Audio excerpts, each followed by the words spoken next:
Me parece que ya estamos todas y todos. Buenos días, buenas tardes para quienes están conectados desde otras latitudes. Les damos la bienvenida a la presentación de la versión en francés de las recomendaciones para el tratamiento mediático responsable sobre la dictadura cívico-militar y el proceso de memoria, verdad y justicia. Agradecemos a la Red Argentina por el Derecho a la Identidad, Canadá y Estados Unidos, por la organización conjunta de esta actividad, a las y los periodistas y corresponsales que van a compartir sus experiencias de trabajo, y por supuesto a todas y todos los que nos acompañan hoy. Entre ellas y ellos, María Teresa Piñeiro y María Soledad Astudillo, junto a sus equipos de la Asamblea Permanente por los Derechos Humanos, a Carmino Neto de la Alianza Francesa, a los miembros de la Red por la Identidad, Canadá y Estados Unidos que se sumaron. También contamos con la presencia de Silvina y María Laura Stirman de la agrupación Hijos con sede en París, Sophie Tonon, abogada de familiares franceses desaparecidos en Argentina, en Francia, y además contamos con la presencia de periodistas, de traductoras, traductores, docentes, estudiantes, investigadores, investigadoras de distintas universidades, algunos realizadores audiovisuales. Si quieren pueden volcar en el chat sus nombres e institución, ya que somos relativamente pocos y es una reunión cerrada para conocernos un poquito más, los que gusten, por supuesto. Aprovecho para comentarles también que este material que estamos presentando hoy se encuentra disponible en nuestra web www.defensadelpublico.gov.ar y que además les vamos a estar enviando esta versión en PDF por mail. Por supuesto, el material se puede circular y se puede compartir. También les comento que al finalizar esta charla va a haber un tiempo para un breve intercambio, así que les vamos a pedir que quienes quieran intervenir pueden ir volcando a medida que vayan teniendo preguntas, las pueden volcar en el chat, así nos organizamos y seleccionamos algunas, ya que el tiempo siempre es tirano, probablemente no haya tiempo para todas, pero vamos a tratar de armar un intercambio aprovechando a este espacio. Ahora sí, entonces, doy inicio a la actividad y le cedo la palabra a la defensora del público, Miriam Lewin.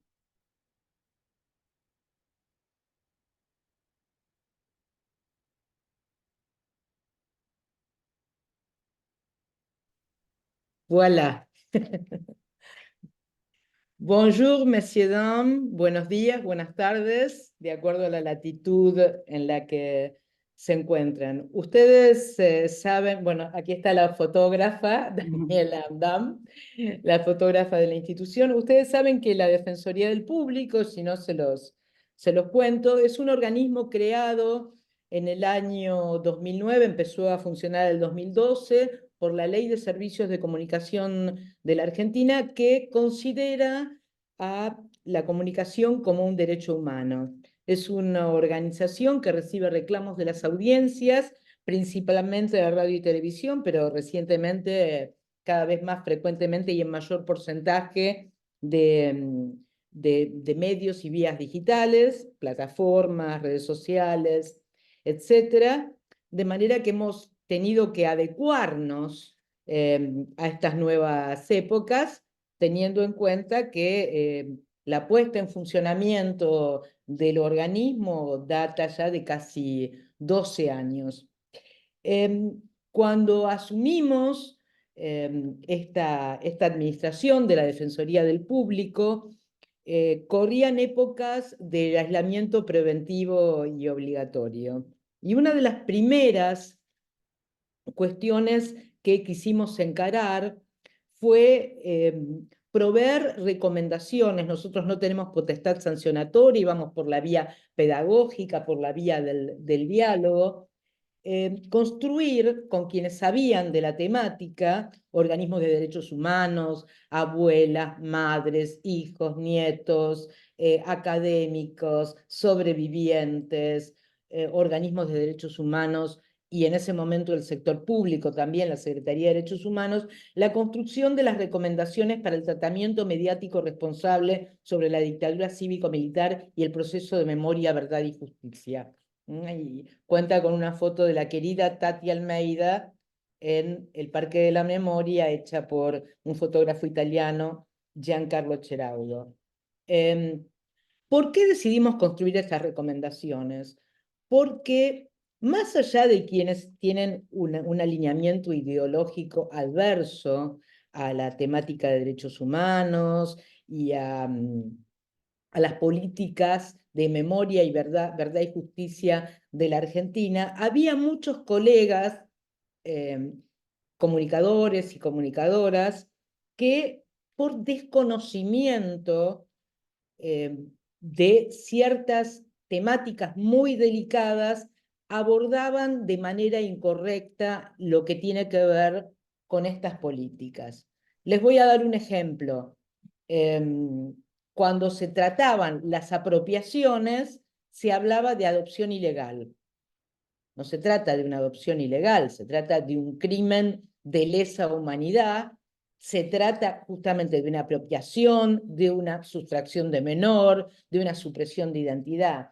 Cuando aparecía un nuevo nieto o una nueva nieta, inmediatamente intentaban conseguir una entrevista y que esta persona diera la cara públicamente reivindicando las políticas de abuelas, y se frustraban profundamente cuando esto no sucedía. Era muy común la utilización del concepto de la guerra sucia, cuando aquí no hubo una guerra, porque no se enfrentaron dos ejércitos, ni siquiera se enfrentó un ejército poderoso con un ejército pequeño y con mucha menor potencia de fuego. Aquí hubo un Estado terrorista que la emprendió contra la sociedad civil. Se utilizaba mucho el término presidente de facto o gobierno de facto, y no dictadura cívico-militar.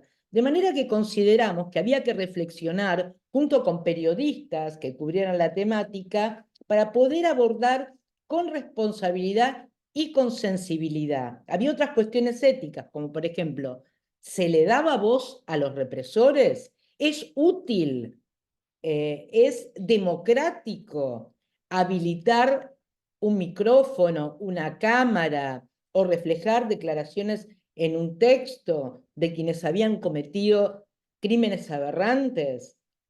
Reflejar sus argumentos, sus defensas, y si es así, ¿de qué manera? ¿De qué manera incidía la cobertura constante y sostenida de los juicios por crímenes de lesa humanidad en la construcción de una conciencia democrática y en garantizar que el nunca más fuera efectivamente nunca más? Gracias a todas y todos por acompañarnos en esta actividad, en la Semana de la Memoria, y dedicamos esta actividad a las víctimas francesas de la última dictadura cívico-militar en Argentina. Andrés Roberto Duro, Françoise-Marie Dautier de Martínez, Jean-Marcel Soler, Jean-Yves Claudette Fernández, Juan Roger Peña, Marcel Amiel, Marcel Telliot, Marianne Eris Tissot, Mario Roger Julián Cáceres, Maurice Giguer, Padre Gabriel Longueville, Paul Telliot, Pierre-Albert Peñengue, Raphaël Tello, Robert Marcel Boudet, Sor Alice Zomon, Sor Leonie Duquet y Yves Domer. Este trabajo, como todas las recomendaciones que elaboramos en la Defensoría del Público, fue fruto de una producción interdisciplinaria que en este caso involucró titulares de juzgados y fiscalías, querellantes, sobrevivientes, familiares e integrantes de organismos de derechos humanos, como ya les dije antes.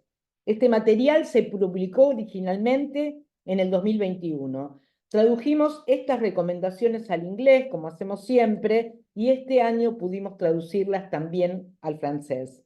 La idea surgió de un intercambio con Héctor Rómbola, de la Red Argentina por el Derecho a la Identidad, a partir de la necesidad de contar con algún material orientador sobre esta temática para periodistas y corresponsales francoparlantes, y a raíz también de algunas consultas de colegas radicados en el exterior. Fue gracias a Odile Beck Girondo, quien es además la viuda de Alberto Girondo, compañero de cautiverio mío en la Escuela de Mecánica de la Armada, que pudimos llevar adelante esta traducción. Nuestro saludo y nuestro abrazo a Odile, que lamentablemente no pudo estar hoy aquí por razones de agenda.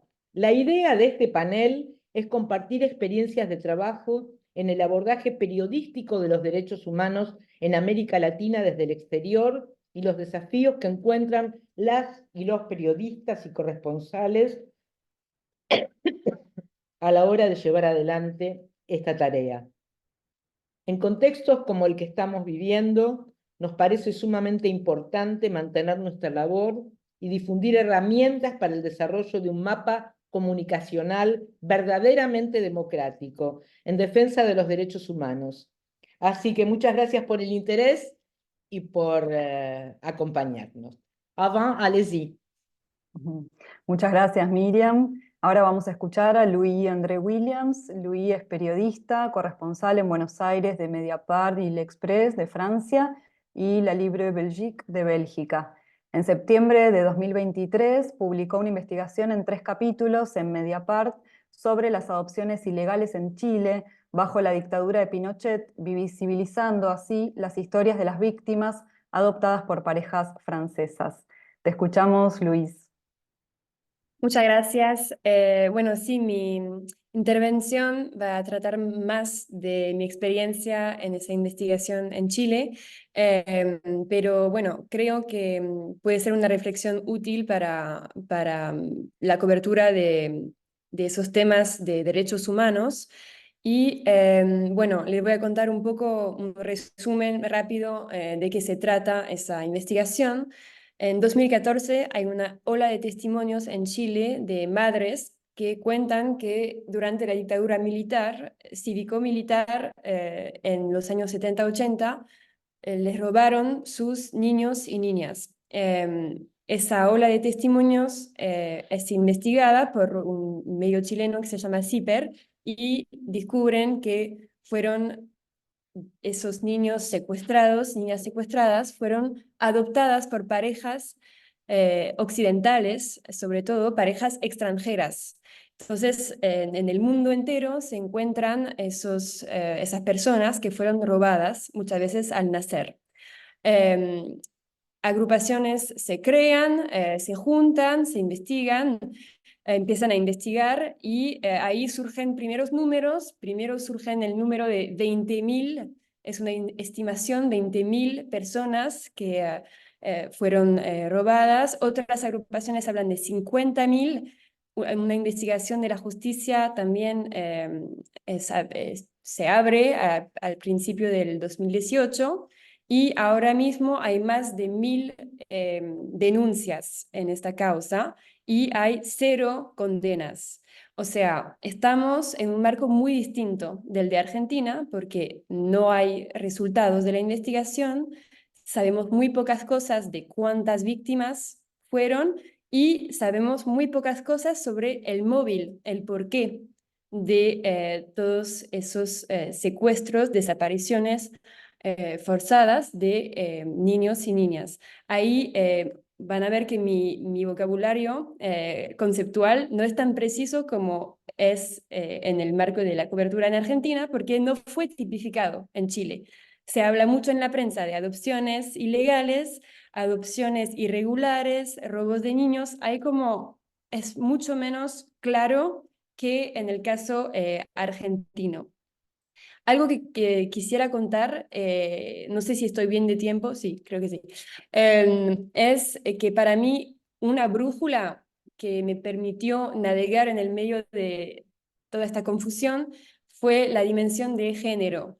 Y creo que no fue algo tan visibilizado en la cobertura de este caso chileno, que el foco fue mucho más puesto en, fue un plan de la dictadura, fue seguramente orquestado por la dictadura, algo que todavía hace falta comprobar mucho, pero sí, para mí algo muy importante y muy tangible es que fue violencia de género y que sustracciones de niños y niñas en muchos contextos, no solamente en Chile, ocurren en contextos de violencia patriarcal. Y eso fue muy importante para mí ponerlo en relieve y creo que es una herramienta, que es una brújula que hay que tener en cuenta cuando cubrimos esos temas de sustracción de menores, porque siempre se trata de una vulneración de los derechos de la madre también, además de una vulneración del derecho a la identidad. Entonces, en mi investigación visibilicé eso como esas mujeres en sus testimonios cuentan también violencia en los hospitales, violencia obstetrical, secuestros en instituciones que tenían como objetivo de reeducar y de castigar esas mujeres, no solamente por ser mujer, pero muchas veces por ser mujer pobre y no blanca. También hay una perspectiva, además de género, así interseccional, que me parece relevante tener en general para ese tipo de cobertura. No sé, Miriam, cómo estoy de tiempo, no sé si lo maneje bien, si me queda tiempo para hablar o no. Le podemos preguntar a Luciana. Si querés, sí, podés un par de minutitos más de comentar algo más. Bueno, algo más que sería una autocrítica que haría, porque bueno, me puse a leer de nuevo mis notas, es que, y creo que Anaís va a hablar de eso, es la importancia de explicar al público lo que significa una dictadura cívico-militar, y lo mencionan en su trabajo. Yo entrevisté al ministro Balmaceda, que es el juez que tiene esa enorme investigación a cargo y que habla muy poco con la prensa, y al final aceptó. Y fue muy impresionante y muy raro, porque su principal declaración fue: para mí, a mi juicio, no hay ningún vínculo con la dictadura de Pinochet. Lo cual era bastante primero sorpresivo, porque es un juez dando ya casi una conclusión en el medio de una investigación que está en curso, pero sobre todo su conclusión, su explicación era: ¿por qué? Porque los casos que yo estoy investigando no tienen que ver con militares o familias de militares. em, Son casos que involucran, por ejemplo, gente sacerdotes, curas, asistentes sociales, abogadas, abogados, funcionarios, médicos, enfermeras.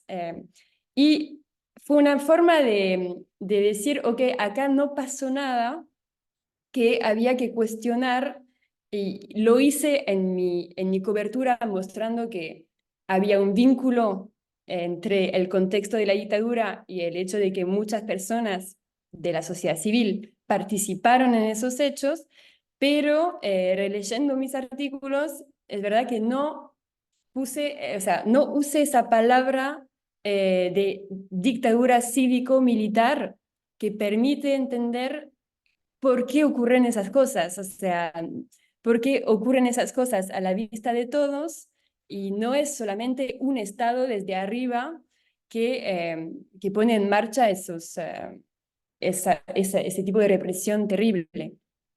Así que nada. Muchísimas gracias, Luis André Williams, por compartir tus reflexiones y tu investigación, que es tan interesante. Ahora es el turno de Martín Mobilia. Martín es periodista y productor de origen colombiano y está radicado en Canadá. Trabaja para el programa Enquête de Radio Canadá. Desde 1990 investiga sobre conflictos armados internos, guerras, sectas religiosas, cárteles y mafias, narcotráfico y corrupción en países como México, Colombia, Nicaragua, Ecuador y Guatemala. Te escuchamos, Martín. Muchísimas gracias, Luciana. Gracias a todas, a todos, a todas las personas que están presentes con nosotros hoy. Yo creo que cuando se habla de derechos humanos en América Latina y uno hace un viaje de un país al otro, se encuentra con cosas que son cada vez más sorprendentes. Sorprendentes porque de alguna manera a través de los años y de las décadas no hemos podido lograr tener, y eso es lo que me parece interesante en el documento de recomendaciones, unos términos que permitan definir claramente las conductas que pueden ser en materia penal típicas, jurídicas y culpables, como dicen los abogados, pero también conductas que pueden ser simplemente inmorales y que nunca fueron juzgadas.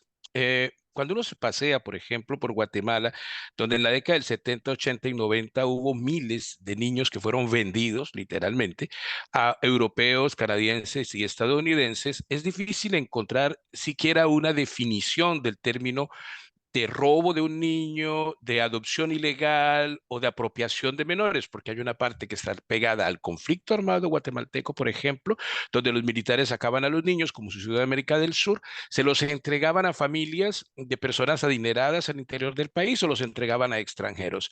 Posteriormente llegaron organizaciones de Naciones Unidas que ayudaron a sacar menores. El problema radica en que en 1980, 84, 86, hasta la década del 90, 1992 o 93, en Guatemala uno podía literalmente comprar un niño en un proceso que costaba de 7.000 a 25.000 dólares americanos. Comprarlo sin ningún problema, con documentos y con todo, sino que lo que, por ejemplo, en una investigación que hicimos hace un par de años, descubrimos es que muchos de los niños que están en Estados Unidos, en Canadá o en Europa, como ellos mismos habían comenzado a hacerlo, son niños que en realidad no eran hijos de padres muertos, no eran hijos de personas que murieron en el conflicto o no habían fallecido en el hospital al nacer, sino que habían sido robados y llevados a otras partes. Estos robos de niños no han sido realmente documentados. Es como si en un país entero, completamente mucha gente decidiese que es un tema que hay que darle la vuelta a la página y olvidarse que existe. Por lo tanto, en Guatemala, como en muchos otros países de Centroamérica, no existen términos ni maneras de tratar este tipo de casos. Si vamos a términos más recientes, porque eso digamos que tiene que ver más con la historia, pero si vamos a casos más recientes sobre violaciones de derechos humanos, podemos llegar a México o a Colombia, por ejemplo, y vamos a encontrar que no hay nombres para ponerles a las cosas que significan violar los derechos de la gente.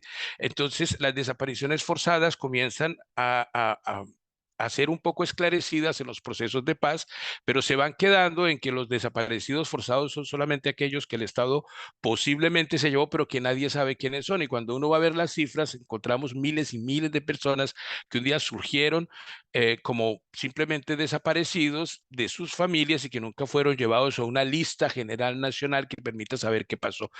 En ese sentido, a los periodistas les cuesta trabajo encontrar una definición para saber qué hacer. Y regreso al tema de las recomendaciones, que me parece que es nuestro tema central. Hace falta tener puntos de referencia que nos permitan anclar no un discurso, sino la responsabilidad periodística para llamar las cosas por su nombre.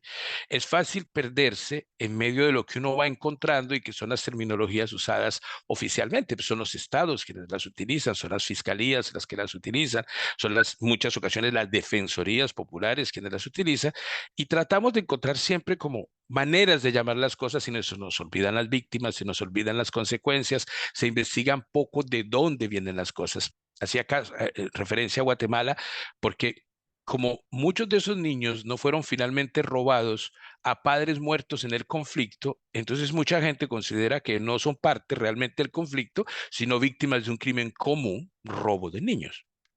Y no lo es, pero pues mucha gente lo considera. Varias de las personas acusadas, como Efraín Ríos Montt, por ejemplo, que fue el dictador, su cuñada, que era la que dirigía en su momento la organización que exportaba más niños al extranjero, vendidos y quitados de sus familias en los hospitales, nunca fueron juzgados por esos hechos. Y algunos de quienes han sido acusados históricamente contra quienes nunca ha habido pruebas concretas y que se consideran salvadores de niños que fueron vendidos al extranjero porque les dieron una mejor vida que la que hubiesen tenido en un país en guerra, han sido candidatos presidenciales, presidentes de la Corte Suprema de Justicia, presidentes del Congreso, sin que hasta hoy, en el momento en que nos hablamos, en Guatemala se tenga un término para definir qué sucedió. Es increíble que falta de esos términos haya reportajes que hablan de lo sucedido, de la tristeza de lo sucedido, de la falta de justicia, reparación y memoria, y del otro lado quienes aseguran que efectivamente quienes sacaron a esos niños del país deberían recibir casi que una medalla por haberles salvado la vida y haberles dado la posibilidad de vivir en una mejor sociedad, salvo que muchos de esos niños hoy, incluso viviendo en familias muy ricas en Europa o en América del Norte, cuando regresan a Guatemala, se sienten como efectivamente si hubiesen sido robados ayer, porque se dan cuenta que todo lo que les dijeron de su vida era falso, que tienen una mamá y un papá que nunca los abandonaron, o que tienen una mamá y un papá que alguno de los dos en medio de una separación se quedó con él y terminó vendiéndolo. En fin, las historias son de horror y vienen detrás de una realidad que pocas veces entendemos. Finalmente, quiero decir que cuando uno toma el tema de derechos humanos, uno de los grandes problemas latinoamericanos es encontrar la definición de qué decir y cómo decirlo cuando se habla de un dictador o cuando se habla de un torturador o cuando se habla de una persona que cometió delitos de lesa humanidad, porque nos cuesta trabajo. Y nos cuesta trabajo porque las sociedades muchas veces están divididas en torno a los nombres que hay que dar y hay gente que apoyó y apoya lo que sucedió y a los grupos que lo hicieron y muchas veces pues el periodismo se acomoda buscando una posición que muchos consideran simplemente neutra, pero que en la realidad puede ser un problema mucho más complejo, porque no hay neutralidad simplemente porque no se llega a la verdad y no se dan contextos. En ese sentido, yo sí pienso que tener recomendaciones, tener puntos de partida, uno podría compartirlos o no, podría criticarlos o no, asumirlos o no, pero al menos tiene unas recomendaciones y unos puntos que permiten comenzar un debate real y es, ¿estamos cubriendo bien lo que sucedió en países golpeados fuertemente por violencias, por dictaduras, por desapariciones, por tragedias y por masacres? Una vez que comencemos a discutir, vamos a tener más respuestas y seguramente vamos a mejorar la calidad de la información que todos, todas y todos damos a través del mundo en ese tipo de conflictos. Gracias. Muchísimas gracias, Martín Movilla, por tu aporte y por el enfoque que le diste a tu exposición. Ahora pasamos a Anaí Dubois. Anaí es periodista francesa, radicada en Argentina hace 10 años. En ese periodo colaboró con varios medios franceses e internacionales como Le Point, Le Figaro, Septinfo, Radio-Canada, RMC. En la actualidad trabaja como corresponsal de Le Monde, Les Echos y BFM TV. Gracias, Anaí, te escuchamos. Hola, primero buenas tardes a todos y todas y gracias por darnos la oportunidad de intercambiar sobre este tema que es tan importante y agradecer por la guía de recomendaciones. Voy a empezar por este punto. Como bien dijo Martín, es una herramienta muy importante y muy útil para nosotras, para nosotros a la hora de escribir, ¿no? El trabajo de corresponsal tiene esta doble exigencia, que es a la vez contar, dar cuenta de lo que está pasando, pero también no solamente traducir, sino trasladar conceptos en dirección de una sociedad que por ahí no conoce bien la historia del país ni el contexto social. Así que esta guía me parece que es súper importante, es muy útil para nosotras y nosotros, y también es muy útil cuando nos enfrentamos o discutimos estos conceptos con nuestras reacciones en el momento de la edición, por ejemplo, si se cambia un término, bueno, está bueno tener la guía de recomendaciones para defender nuestra posición o nuestra voluntad de imponer tal terminología en vez de otra. Y como bien lo decía Luis, yo noté en mi trabajo de cobertura de estas temáticas que lo más difícil es poder resaltar, subrayar la dimensión civil de la dictadura en Argentina. El concepto, la palabra cívico-militar traducido al francés casi no existe. Hice una pequeña búsqueda en una base de documentación que tenemos y entre el 21 de marzo de 2003 y hoy, en distintos medios de Francia, si hago la búsqueda con dictadura argentina, hay 13.780 notas que aparecen. O sea, es una temática que se cubrió bastante.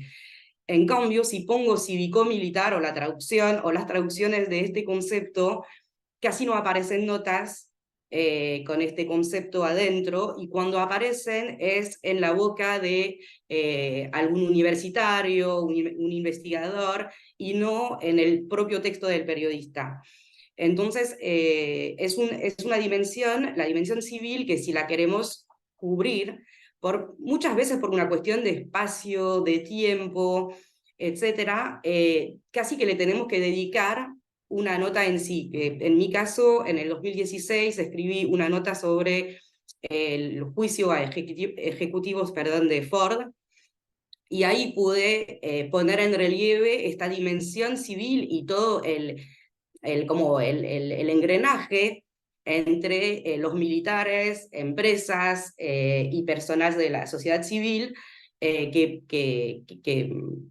que fuera posible todo lo que sucedió acá. Y en este sentido, realmente creo que es importante el trabajo que hicieron y muy importante también darle difusión a nuestros colegas, nuestras colegas que están en París o que están en Canadá o en donde fuera, que a veces tienen que agarrar un tema así sin conocer el país, sin conocer la historia. Entonces, eso, como que es muy necesario, al menos para cuestionarse a la hora de traducir y a la hora más que traducir, ¿no? De trasladar conceptos enteros hacia una población que desconoce el contexto. Muchas veces, y yo hago también como Luis una autocrítica, volví a leer mis notas sobre este tema, un poco por facilidad, un poco por comodidad, lo que hacemos para que la persona que va a leer la nota entre directamente en la historia argentina es apelar a figuras o conceptos muy conocidos para que el lector pueda entrar rápidamente en el contexto. Por ejemplo, bueno, dictadura militar es una imagen fuerte que permite a la persona que va a leer la nota entrar directamente en la historia argentina porque vio películas, porque vio documentales y un poco sabe de esto. La figura de las abuelas también permite mucho porque en Francia, como en muchos países, son muy conocidas, muy reconocidas por su trabajo, entonces permite eso, llamar la memoria y la conciencia de alguien que está a 13.000 kilómetros, que quizás nunca viajó a Argentina y desconoce el contexto. Pero muchas veces, por falta de espacio, por falta de tiempo, por falta también de, bueno, un poco por comodidad, lo tenemos que reconocer, no entramos en el detalle de la dimensión civil de la dictadura, y creo que es importante hacer enfoque en esto, más en el contexto que estamos viviendo, no solamente en Argentina, sino en el mundo, donde sabemos que si se reproducen este tipo de régimen autoritario, criminal, con terrorismo de Estado, no va a ser con tanques y con militares, probablemente tendrá otra forma. Entonces la dimensión civil y el rol de la sociedad en este contexto histórico me parece aún más importante hoy en día poder tratarlo, cubrirlo y explicarlo. Muchas gracias, Anaí Dubois, por compartir estas reflexiones. Antes de pasar a Héctor Rómbola, quería recordarles que quienes quieran formular alguna pregunta o hacer algún comentario, alguna intervención, pueden dejar ahí sus comentarios en el chat y después sí de la intervención de Héctor vamos a abrir micrófono para un par de preguntas. Entonces ahora sí para cerrar este segmento de exposiciones, vamos a escuchar a Héctor Rómbola de la Red Argentina por el Derecho a la Identidad, institución coorganizadora de esta actividad. Héctor Edi Rómbola llegó a Toronto desde Argentina en 1981. Desde entonces ha incursionado en las áreas de genética molecular, trabajo social y la consultoría a pequeños negocios. Fue delegado gremial y trabajó en equipos de ayuda a mujeres, niños y niñas víctimas de violencia en el hogar. Desde hace 28 años lidera una consultora bilingüe de negocios y contabilidad. En 2015 organizó y desde entonces dirige la Red Argentina por el Derecho a la Identidad, Canadá-Estados Unidos, que forma parte de la Red por la Identidad que acompaña a las abuelas de Plaza de Mayo aquí en Argentina. Gracias, Héctor, te escuchamos. Bueno, bueno, quería darle las gracias a todos y todas y bueno, contarles un poco, en principio, qué es la red. Nosotros somos un nodo dentro de una red más amplia, la Red por la Identidad, que tiene nodos en Francia, en España, en Italia, además de en Canadá y Estados Unidos, y nodos en cada provincia de la República Argentina. Como decía Luciana, nuestro trabajo es ayudar a las abuelas de Plaza de Mayo en lugares donde ellas no tienen filiales. Y en el caso, bueno, en el caso nuestro, nosotros recibimos y preparamos casos de argentinos o argentinas nacidos entre 1975 y 1982 y que tienen dudas sobre su identidad. Una de las cosas que hacemos es hacer un seguimiento en el tiempo, porque este proceso a veces toma hasta años. Otra de las actividades que tenemos es la de difusión y educación a través de campañas, principalmente en Canadá y Estados Unidos. Debido al tamaño del territorio de los dos países, nuestros enlaces han sido siempre virtuales como norma. Y por esa razón, la palabra para nosotros es esencial para la comunicación. Obviamente nosotros y nosotras no pertenecemos a la media, obviamente, pero sí tenemos un rol en la difusión de ideas y conceptos. Y en esta última área es donde este trabajo en francés y también el del inglés toma una gran importancia en nuestras iniciativas. Creo que el mensaje tiene que ser claro y preciso. Fuera de Argentina, como muy bien hemos mencionado, hay que crear una memoria colectiva históricamente correcta y consistente debido a las diferencias culturales. Los sucesos y efectos de la dictadura cívico-militar y su contexto histórico aún hoy influencian la vida de los argentinos.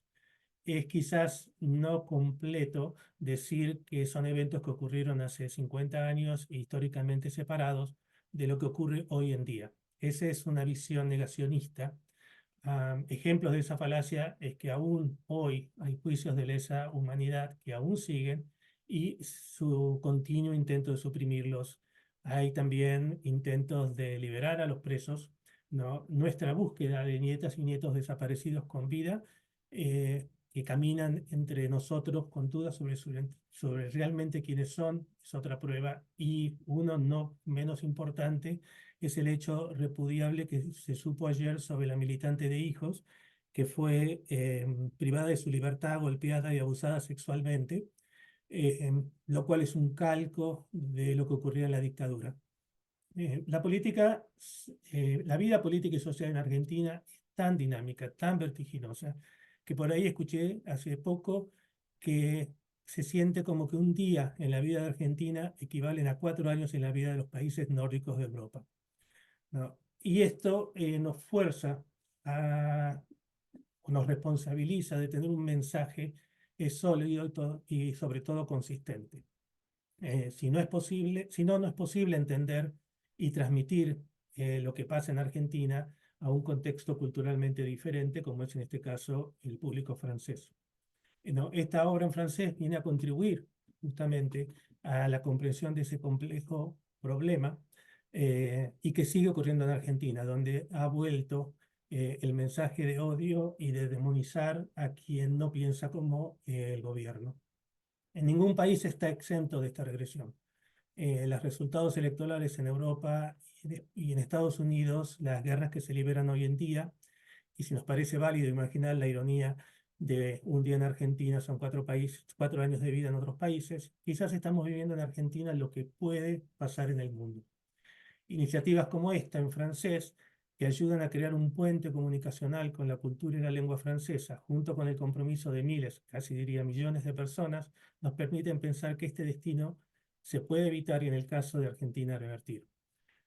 Por mi parte, quiero terminar diciendo que este cuadernillo, este trabajo es muy útil en nuestras traducciones. La versión en inglés fue motivo de definición en discusiones que teníamos dentro de la red con respecto a qué términos usar y creemos que este mensaje en francés, este trabajo en francés, perdón, nos va a servir como referencia a traducciones al mundo francoparlante.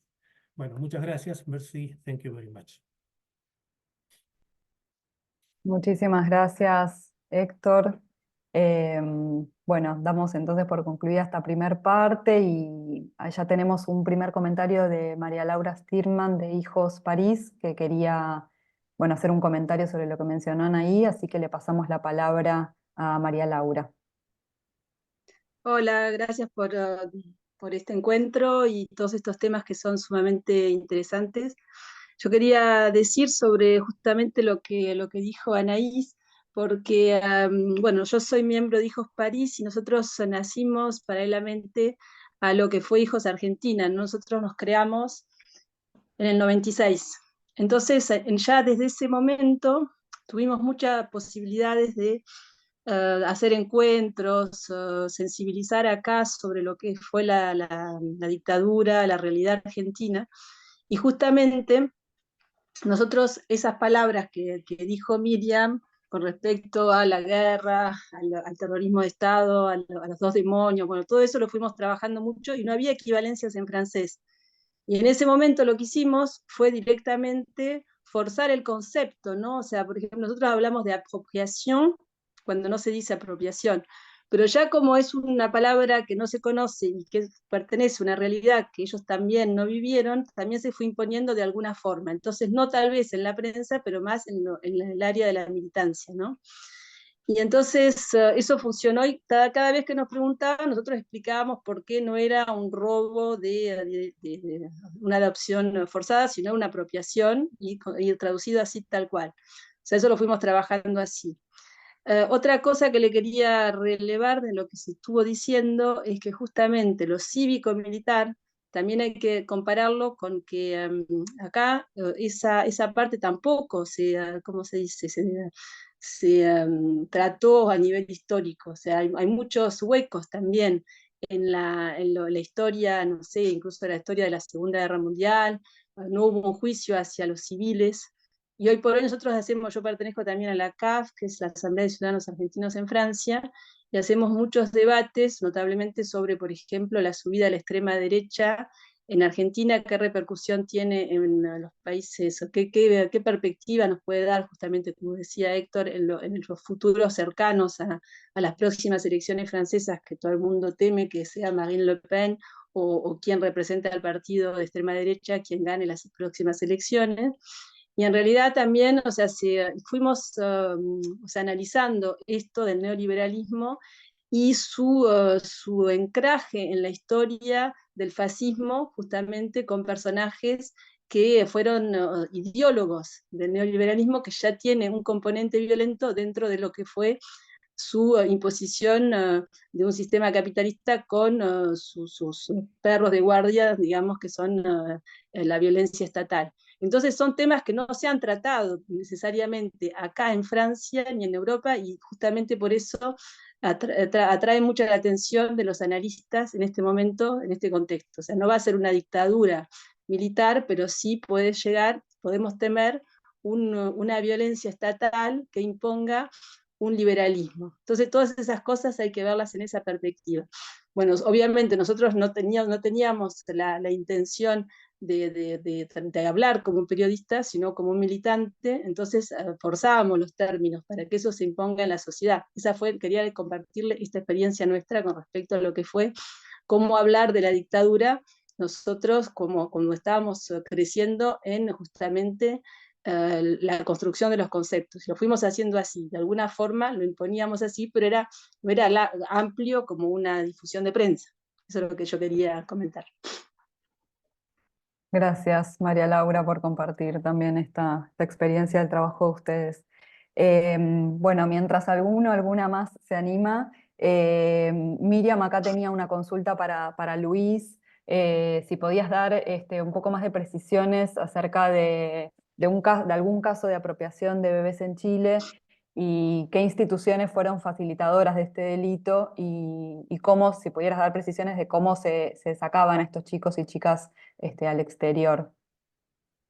Sí, muchas gracias por la pregunta. Es una pregunta difícil.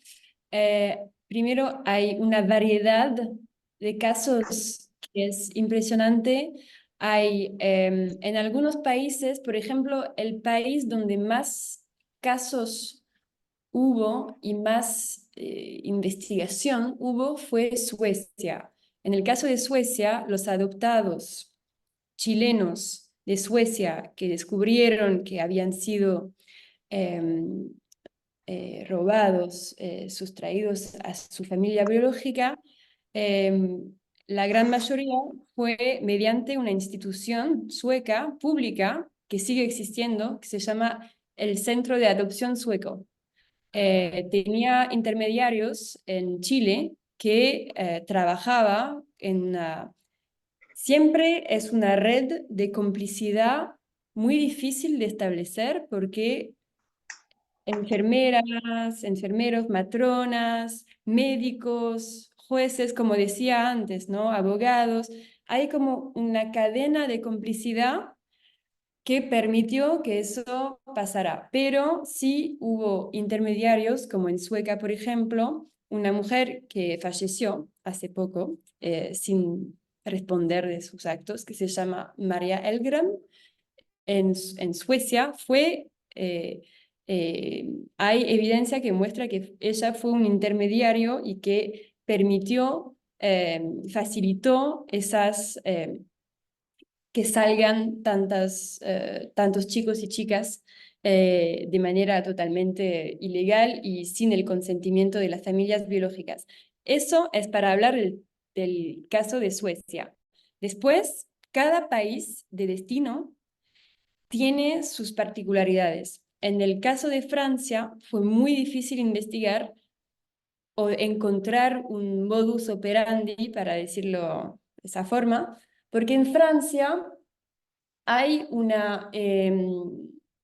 de hecho, hace 2 años, ahora, o sea, no se puede más, había una ley que permitía adopción por vía individual.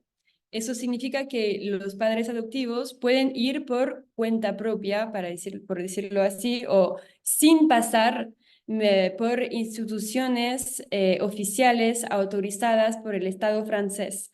Eso significa que es aún más difícil mapear quiénes fueron los intermediarios involucrados en los casos franceses, porque no hay como una grande institución que hacía un poco el nexo. Eso por un lado. Y no sé si la pregunta tenía que ver cómo pasaba en Chile, pero repito, es muy difícil establecer las responsabilidades y un modus operandi porque la investigación no avanza en Chile y toda la información que tenemos la tenemos gracias a agrupaciones de personas, de voluntarios, o sea, que trabajan de manera totalmente gratuita y voluntariada, ningún, claro, sin ningún tipo de ingreso de fuente de dinero estatal o respaldo estatal o institucional, y que investigan para encontrar esos niños y niñas que están literalmente en el mundo entero, y gracias a esas agrupaciones encontramos formas de apropiarse de niños durante la dictadura. La más común era al nacer, justo después del parto, se llevaban el bebé para lavarlo, por ejemplo, y después decían que el niño o el bebé, la criatura, había muerto. Eso es lo más común. Después, el otro tipo más frecuente que yo pude observar también es asistentes sociales iban a ver madres pobres en situación de pobreza que suponían que tenían problemas para criar a sus niños o niñas, y les sugerían de dejar, por ejemplo, en una guardia durante el día o durante la semana para poder trabajar, y desaparecía el niño o la niña así. Pero tengo otros casos de secuestros en el medio de la calle de por ejemplo, una niña a los 6 años, un juez la puso en un auto, desapareció y estuvo adoptada por una pareja francesa que no sabían, obviamente, que había pasado esto, y fue adoptada mediante o sea, en un hogar que era totalmente legal, también tenía la apariencia de legalidad. Por eso la palabra adopción ilegal es no describe bien lo que pasó. No sé si respondí. Sí, Gracias. perfectamente. Sí. No sé si alguien más pueden ser las y los expositores o alguien del público, si alguien más quiere comentar o preguntar algo. Si no, bueno, le vuelvo a dar la palabra a la defensora Miriam Lewin para hacer un... Yo quisiera Sí, simplemente acotar algo, Luciana, si es posible. por Eh, supuesto. Escuchando a Luis, hay una cosa que cuando uno hace reportajes en muchas partes sobre temas de derechos humanos, termina dándose cuenta de algo. Para que uno sea víctima de un crimen, de alguna manera tiene que ser consciente que fue víctima de un crimen. Lo que es importante dentro del tema de recomendaciones de darle nombre a las cosas es que uno se dé cuenta que fue víctima de algo. A muchísimas personas, perdón, cuando ponía el caso de Guatemala, no saben que fueron víctimas de un crimen y no lo saben porque no lo ven de esa manera. Los papás que participaron en ese tipo de apropiaciones, adopciones ilegales o como se quieran llamar desde el punto de vista de cada quien las ve en Guatemala, tampoco lo saben. Es que había un comercio, y cuando nosotros hicimos nuestro reportaje sobre Guatemala, una cosa que nos llamó la atención eran muchos padres que lloraban y decían, pero yo le salvé la vida a un niño que estaba muriendo de hambre en Guatemala. Yo hice un favor a ese niño. Y el niño muchas veces lo ve de la misma manera, muchas veces no, porque cuando crece se siente robado, igual se siente apropiado, se siente sacado de su casa. Pero cuando uno no tiene claro el concepto de lo que sucedió con uno mismo, es muy difícil saber qué fue lo que pasó. Es en ese sentido que quizás yo decía antes que las recomendaciones son interesantes porque por lo menos hacen pensar qué fue lo que sucedió y qué nombre se le pone a lo que pasó. Cuando uno ve lo que sucedió en Guatemala, es un poco lo que decía Luis, es lo mismo. Los niños eran sacados del hospital, se los llevaban de la calle, se los quitaban a los padres. Los jueces les quitaban la patria potestad a los padres porque eran violentos. Por ejemplo, un niño que le pegaron y el niño lo enviaban a un hogar infantil y de ahí se iba a Francia, a Bélgica, a Canadá o a Estados Unidos de manera absoluta y totalmente legal desde el punto de vista del Estado, porque pasaba por un orfanato con autorización de jueces, con autorización de psicólogos, con autorización de trabajadores sociales, con participación de abogados, aunque la adopción era privada y no participaban organismos de los países de acogida, siempre pasaban cosas en las que no quedaba muy claro lo sucedido. Ponerle nombre es importante quizá por eso, y allí termino el comentario, ponerle nombre a las cosas es lo que me parece interesante en las recomendaciones, permite que uno se pregunte cuál es mi situación, en qué parte me ubico yo dentro de ese catálogo de violaciones de derechos humanos que para mí antes no significaban necesariamente lo mismo. Muchas veces un niño dice, pero si me robaron, mi mamá es una delincuente, pero mi mamá adoptiva fue un ángel conmigo, yo no quiero que mi mamá sea una delincuente. Eso hace que la persona se sienta que es mejor no decir nada, no hacer nada y no buscar nada. Con eso no tengo que dañar a la persona que me salvó. Pero cuando uno logra entender la magnitud del proceso, comienza a darse cuenta de que cada cosa tiene un comportamiento y que ese comportamiento significa algo y que ese algo significa que hay culpables y que yo tengo derecho a saber, independientemente de lo demás. Entonces creo que por eso es importante ponerle nombre a las cosas y debatir sobre lo sucedido para encontrar qué fue lo que sucedió, comenzando por la persona misma que lo vivió, que se dé cuenta de qué fue lo que le pasó. Gracias, Martín. Bueno, ahora voy a ir dando la palabra en orden a quienes levantaron la mano. Comenzamos con Anaí Dua. Sí, quería simplemente poner un enfoque sobre lo que dijo María Laura y el trabajo increíble y muy importante que se hace desde las asociaciones, las organizaciones de argentinas y argentinos que están en Francia. Y fueron ellas y ellos los que permitieron y un poco dar un espacio de debate sobre estas cuestiones y nada, quería remarcar la importancia del trabajo que estuvieron haciendo y que siguen haciendo a través de sus propias vidas, porque muchas veces son organizaciones que están integradas por exiliadas, exiliados de la dictadura cívico-militar.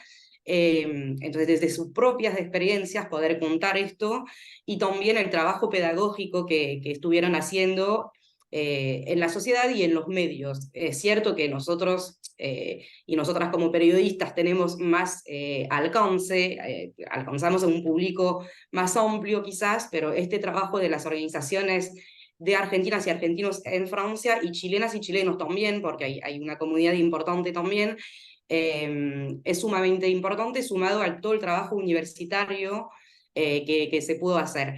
Y coincido totalmente en la dificultad, y ahí hablo como francesa, infelizmente, en un país como Francia, de hablar de trabajo de memoria, verdad y justicia. Si bien está muy reconocido el trabajo que hizo Argentina en este sentido, el impacto que tuvo en el mundo el trabajo de memoria, verdad y justicia que hizo Argentina, y está reconocido en Francia esto, es difícil hablar de una ejemplaridad de Argentina en un país donde hay mucho tabú sobre su historia. Es un trabajo que en Francia, en muchos aspectos de su historia, nunca se hizo. Me refiero en particular a la guerra de Argelia y la descolonización, y también en un contexto, y esto no es menor cuando a nosotras nos toca cubrir estos temas, donde por la perspectiva colonial, en Francia se desconoce mucho la historia de Latinoamérica, y esto contrasta mucho con el inmenso conocimiento que tienen argentinas y argentinos sobre la historia europea. Entonces, es aún más difícil a veces cubrir estos temas con precisión y nuevamente, o sea, por esto son tan importantes estas guías. Voy a dar un ejemplo que no tiene nada que ver, pero un poco tiene que ver en términos de traducción y concepto. A veces me tocó cubrir temas del colectivo LGBT. En Francia, por ejemplo, la palabra travesti no se usa. No se usa y está muy mal visto usarlo. En cambio, en Argentina es un colectivo travesti trans con una identidad reivindicada. Entonces, cuando se trata de hablar, o sea, se cubre uno de estos temas desde Argentina, a veces no podemos ni mencionar el colectivo travesti, porque si no va a generar una bronca en redes sociales, nos van a decir que esta palabra no se usa y tenemos que volver a explicar en redes sociales, o sea, afuera del medio, por qué usamos esta palabra. Porque acá sí es una identidad de un colectivo que lo reivindica. No digo que pase exactamente lo mismo, pero para entender a veces las dificultades que nos encontramos a la hora de traducir y trasladar conceptos. Muchas gracias, Anaís. Ahora entonces vamos a escuchar a Tete Piñero.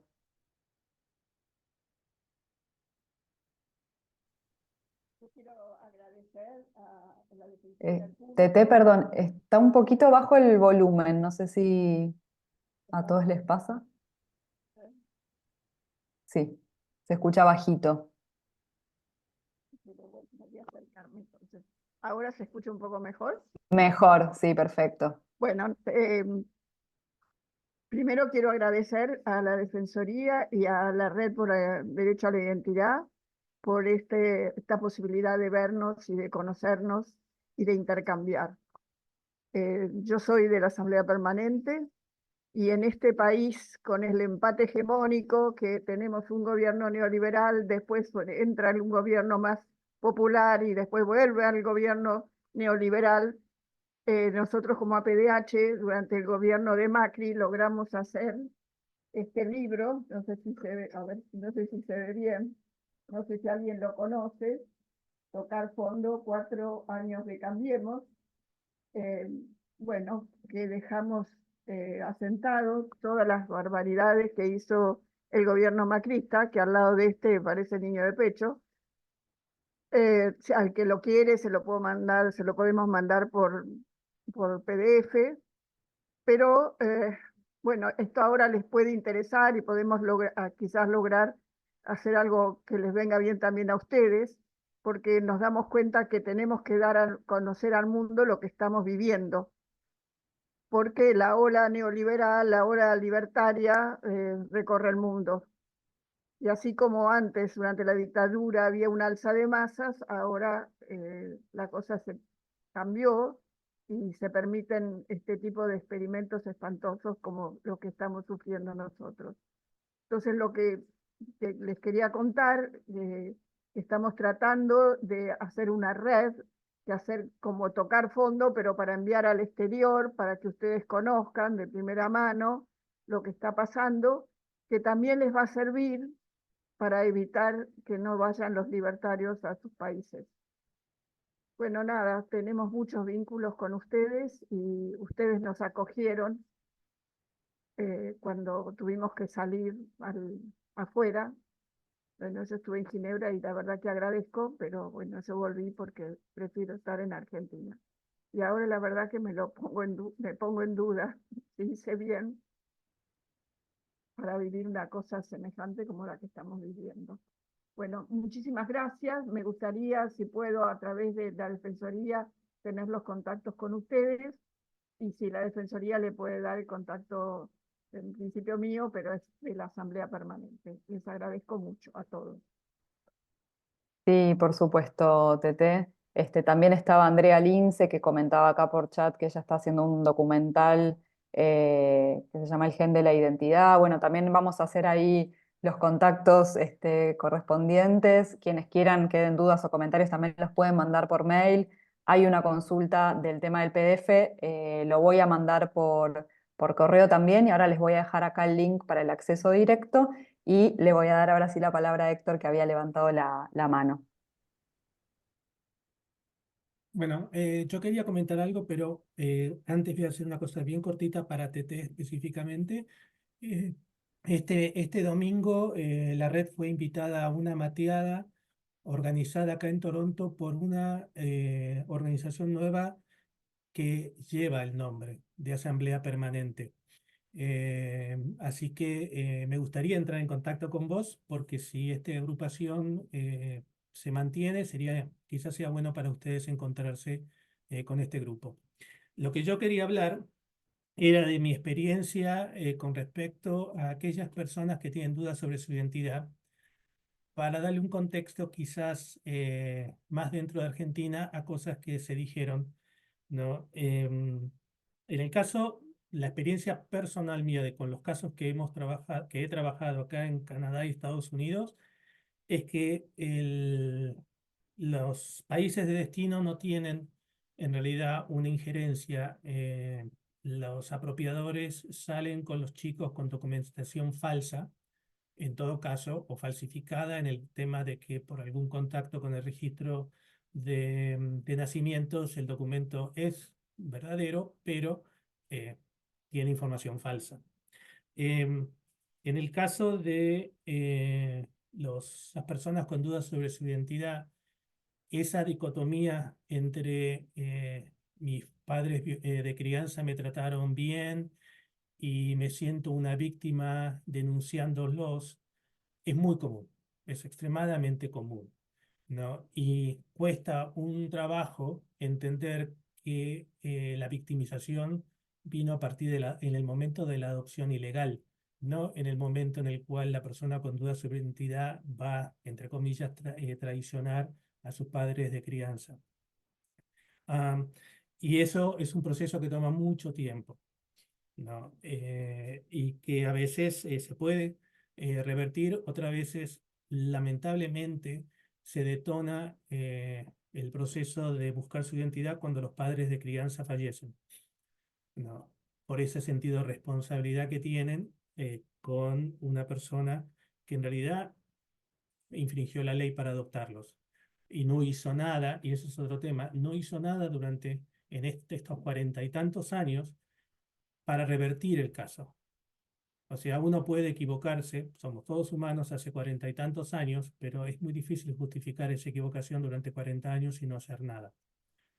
Ah, y, em, y por eso nosotros en la red Polidentidad, una de las características que hacemos es tomarnos el trabajo de las personas que se acercan a hacer un seguimiento durante tiempos, porque este proceso de sentir o tener el coraje para dar el paso a firmar una presentación espontánea, que es la diferencia con una denuncia. Yo puedo denunciar que una persona se acercó a mí diciéndome que tiene dudas sobre su identidad, pero es una denuncia. En el momento en que la persona no solamente llena la solicitud, pero consciente en que se le tome una prueba de ADN, es cuando se convierte en una presentación espontánea.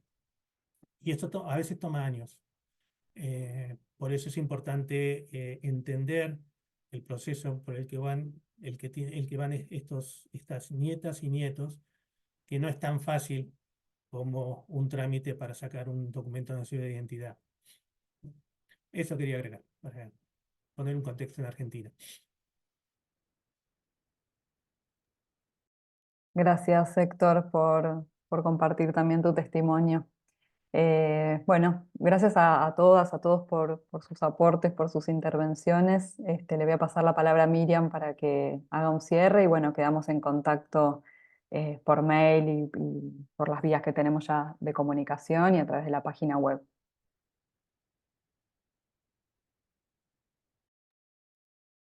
Muchas gracias. Ya iba a empezar a hacer señas para que me reactivaran el audio porque lo tenía bloqueado.